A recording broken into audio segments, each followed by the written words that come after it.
정의당 대변인 최석입니다.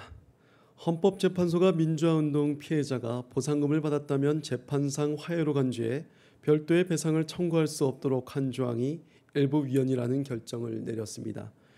또한 과거사 사건의 국가배상 청구권에 일반적인 민법상 소멸시효를 적용한 것도 헌법에 어긋난다고 했습니다. 헌재가 이번에 위헌성을 지적한 법률은 양승태 대법원장 시절 대법원이 판결 근거로 삼았던 조항들로 양승태 사법부 판례들을 사실상 뒤집은 결정입니다. 게다가 이 사건들은 양승태 대법원에서 재판 거래를 시도하려 했거나 내부 정보를 빼돌렸다는 의혹이 불거진 사건들이어서 더욱더 의미가 큽니다.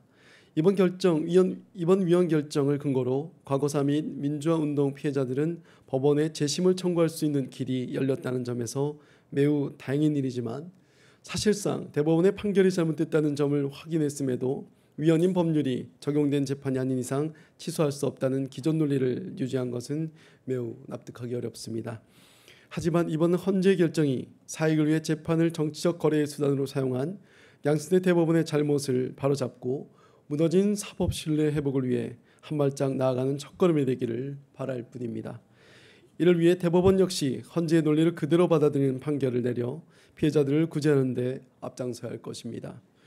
아울러 지금까지 미온적인 태도를 보여왔던 양승태 대법원의 국정농단 의혹에 대한 진상규명을 위해 이제는 적극적으로 수사에 협조해야 할 것입니다.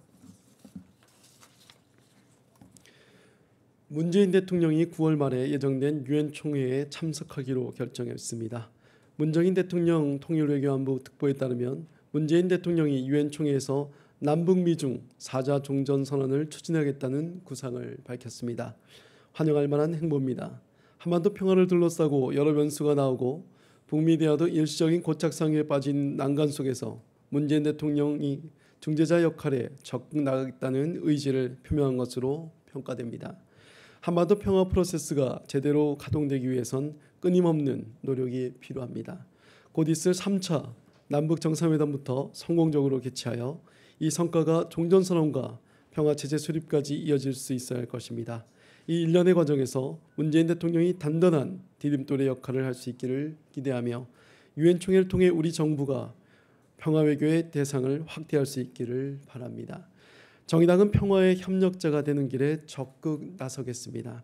항구적 평화체제를 만드는데 정부뿐 아니라 국회 역할도 여야 없이 매우 중요하다는 점을 강조합니다. 정의당은 남북 국회회담을 다시 한번 제안합니다. 국회가 평화 협치를 통해 한반도 앞에 놓인 과제를 해결하는 데 힘을 모아야 할 것입니다. 감사합니다.